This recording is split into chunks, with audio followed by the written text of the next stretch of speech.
like there it is. There's the next set. Eels and Escalators versus Somnia is coming up really soon because they said it's ready. I'm not sure if we'll take a break. Like, are we gonna maybe? Okay, you know what? We're not gonna be taking a break. We're gonna go straight into it. There is a preview of the maps at hand. That's gonna be Mako Mart Zones, Tower Control, Hagglefish Market, and the last piece of bread on the zone sandwich will be, if I remember correctly, I saw Umami Ruins here. Yes, it's Umami Zones. There we go. All right. Yeah, but you know, I'm excited. I like. Okay. I don't know if it's a hot take. I don't really care for Mako Mart personally. Like, to me, it's like, okay, how do I describe this in the best way possible?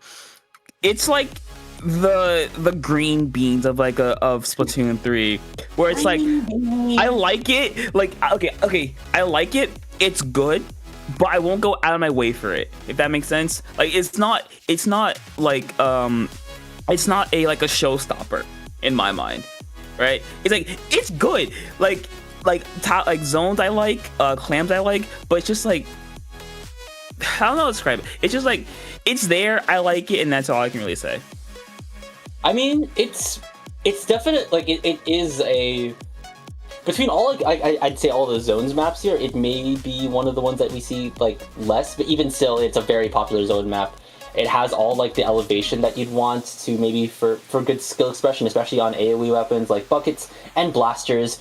They will have a grand old time here. Maybe even bows. Who knows if they'll bring out bows. Ooh, but I believe that if this is the person, I believe Cursed Electric is a Dynamo 1 trick.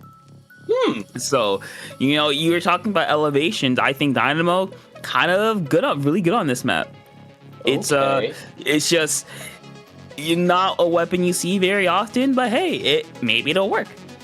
Oh man, Dynamo can still, like, even if it's not seen that often here, never underestimate it here. The amount of pain control it can bring out here, just the sheer amount of damage it can put out with one swing here. I try to like push up to it. It is already halfway through its swing animation and picks me off anyways. And it can also be your cooler weapon. So, you know, there is that as well. Yeah, and I think the cooler weapon would be very, very helpful here because, you know, Mako Mart is a very like scrappy map, is the best way I could put it. It's like there are gonna be a lot of fights, especially like, you know, right in front of the zone, in the alleyways, underneath the ledges, underneath the snipe ledges. So like, I think a cooler here, I think, is most likely guaranteed. I wouldn't be surprised. I would be surprised if they if or not both teams didn't ran cooler. So I think they're gonna stick with cooler. But I think Dynamo, it's just good on this map. You just paint the whole zone for free. Like, do you just paint the whole zone for free? Doesn't it have sprinkler? So you just paint I'm not a Dynamo player, so I'm yeah. Okay, so I think the vanilla kit does have sprinkler, I want to say. And I think it's the gold kit has splat bomb. Doesn't gold have splat booyah? Like splat bomb booyah? Gold is splat bomb chumps. Okay, I think I'm remembering its kit from 2, I think now. That's probably what. Yes, you are. Yeah, okay. But still, chumps can be good for assisting the front lines, and also, oh man, I hate to admit it, but I unironically I've started falling for chumps a lot more. I mean, they're good. Like, they're a good special. It's just like you have to fight within the chumps. You have to you have to actively like push with the chumps to throw off your enemies if you want to use them well. Because like, if you don't fight with the chumps, then what are you doing? Because like, it's literally a minefield. Like, it's literally a minefield. If your front lines don't really capitalize off of the chumps here, they're just kind of like a more meh version of like a Tenta missiles or a tri-strike here. So if you have skirmishy weapons, you know, like a Wiper, a Tetra, maybe even a Sploosh, they would definitely benefit. And that's the gold Dynamo. Chumps will be flying out, and whoa, okay. Yeah, I like how we both have the same reaction, but yeah, not one you see very often. Oh, no, they fell off the map. Okay. Okay. Very unfortunate. Yeah, but yeah, the weapon you don't see very often as well, the dually squelchers as well. But so far, Eels and Escalators, a very, very strong start, taking advantage of an unfortunate opportunity here. Now, Curse, you know what, Dynamo, we were talking about the other weapons. Hey, sit on their ledges, just cover the entire snipe. What do you do about it? You have to basically like give up most space to this thing, because if you don't, you will just go down. Yeah, you do not want to be going down to that Dynamo, but that being said, Guapa has gone down here. Addy was trying to contest the Octobrush. They go down, and now the Kraken is being sent into spawn to potentially get rid of the Squelchies. Not just yet. Meanwhile, the T-Tech on Insomnia has also gone down. Same thing with the Headed. No strikes, no cooler just yet here. And now Cursed is going down, and they're able to take down the Squelchies in one mighty swing. And they are already clearing their points en masse. They're already almost out of the 20 thresholds. They're now in the 10s. Guapa has a bubble ready to go, but they're 2 members down, and the specials from Insomnia are flying out en masse. Will this be enough to flip the zone? We're in single digits here, and now the rest of Eels and went Escalators down are here, and wow, a 100-0. I mean, what can I say? Dynamo paints the zone. Junior paints the zone. 96, underrated painter, paints the zone. The splashdown, or not splashdown, the blaster, very good at capitalizing on both the. That's what painters do. That's what painters do. Yeah, That's the blaster really good job of capitalizing on the burst bomb indirects, the dynamo sprinkles that hit people. 96 one shot, just really good. And I honestly, just a solid game. Like, there's nothing more I can say. They played well, they got picks, they followed up on each other pretty decently, they kept the paint up, and that's really it.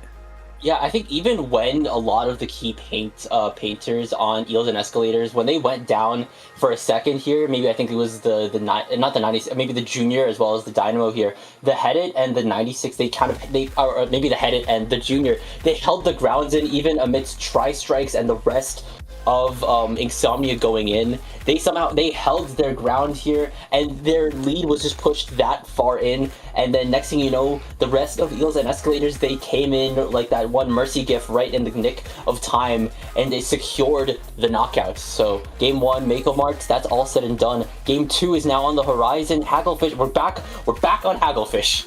Okay. Sorry, Topic.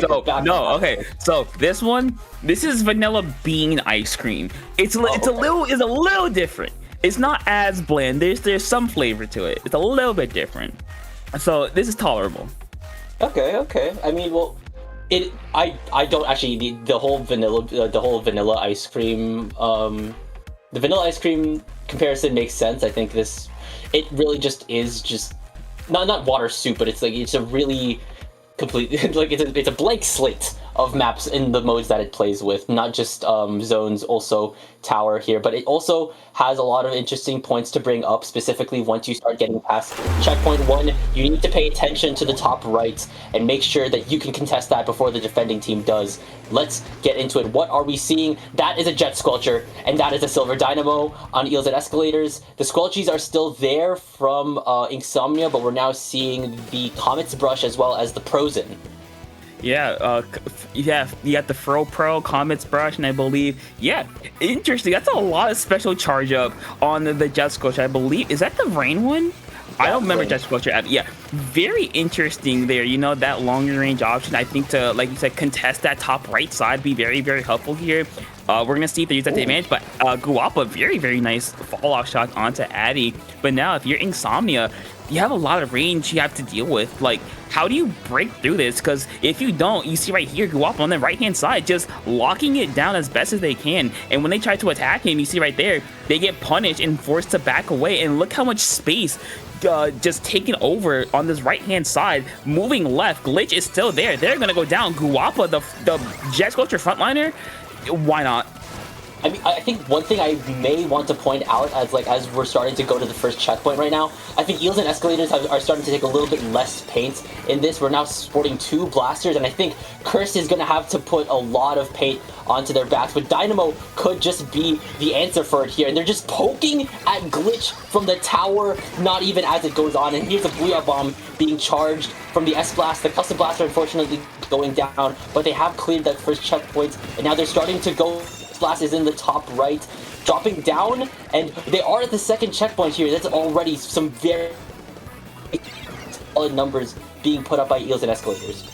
I mean, yeah, like the second checkpoint would be really, really good no matter where you are, but you see they're still putting a lot of pressure. Splash up coming out on that top right, kind of clear out stream. They're not quite able to do just that, but Eels and Escalators just, I think this double blaster is like very, very helpful in keeping them back, but they do kind of lack in paint, like you said, so it's mainly going to be up to Curse to paint now that they're going to go down. Fortunately, though, the S-Blast able to keep it up, at least with the kills, to at least keep them in. The double blaster working out. Stream gonna go down. Glitch staying alive for a second, but not for long. Booyah Bombs at the ready as well. So Ink's nice direct as well.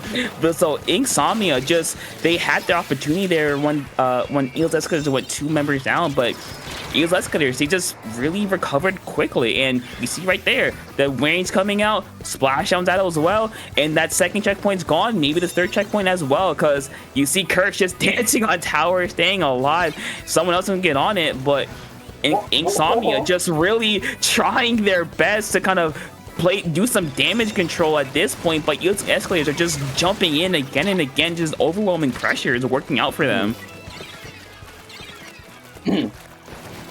Yeah, exactly. Like, the damage that has been dealt by Eels and Escalators over the past couple of minutes has just been a lot, and Insomnia needs to catch up real hard here, practically go for a knockout because of how far Eels and Escalators have pushed and probably will keep pushing here. Curse is already throwing a cooler down. It's starting to formulate here. They're starting to back up a bit here. They're starting to wane in their positionings. The S-Blast has gone down, but they're just still there. They're still there. Yeah, they're still there. You see them trying to at least push them back. It's not going to work. The splash down's able to get that one, but able to at least play a little bit of cleanup. But Insomnia has been trying their best to get out of their base, but they've just been stuck.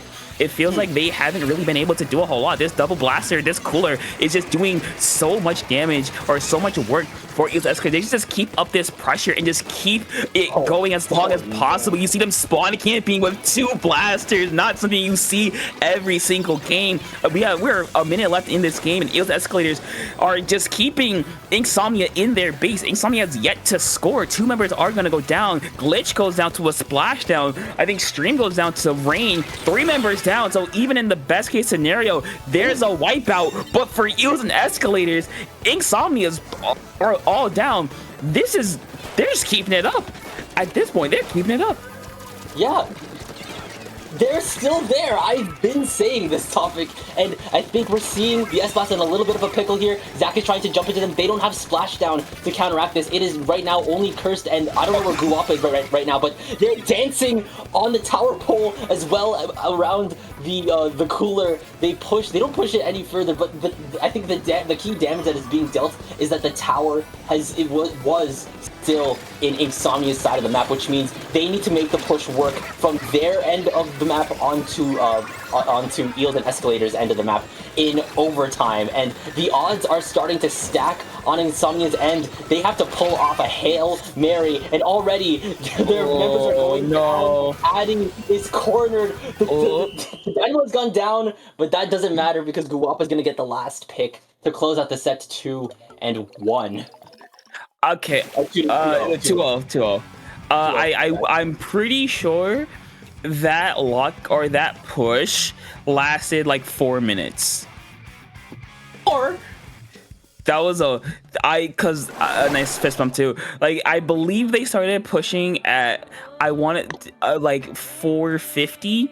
I want to say they were there until like 30 seconds left in the game. So technically, it was like a 4 minute and 30 second. It was like a 4:30 push.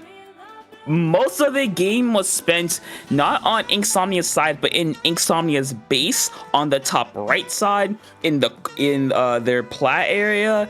That was just a really dominant game all around. I mean, yes, Eels and Escalators didn't quite knock it out, but with how much time was wasted, for how much resources you made them use, I don't think you really care if you got the knockout. You just kind of steamrolled them. Best way I could put it. I mean, yeah, like even when you kind of don't have a lot of paints here, the sheer paint output that Cursed brought to the table with how they played Dynamo, just constantly on that stalwart positioning, making sure that they could secure the jumps in for Guapa and for the two blasters on the team, just constantly ensuring that there are constant pressure and a constant like pain in the back that you have to get rid of, lest you get ledged, lest you get AoE'd, lest you get somehow go down to rain. So that is the set going to Eels and Escalators.